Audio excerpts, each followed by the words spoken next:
Am I the arsehole for outing my co-worker? Story time. So I work with this girl who is basically like a Regina George of our office. A few months ago, she ended up announcing that she was in fact engaged. She shows up to work with the fattest rock on her hand, saying that her boyfriend Steve, who none of us have ever met by the way, or seen a picture of, proposed in front of the Eiffel Tower as it was flashing. So the office ended up pulling a little bit of a congratulations engagement party that afternoon.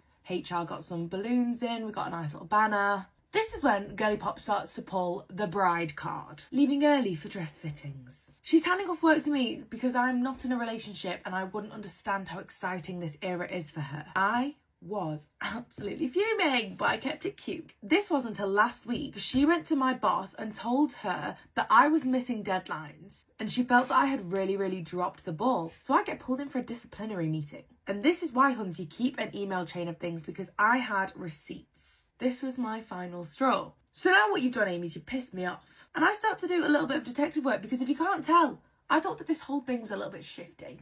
I go onto her Instagram and I get the picture of the ring that she's posted.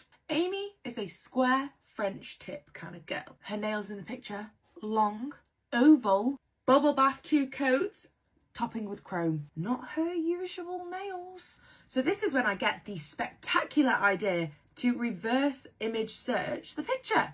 Call me Inspector Gadget. It was a stock image from a jeweller's blog. I decide to look up Steve. No digital footprint.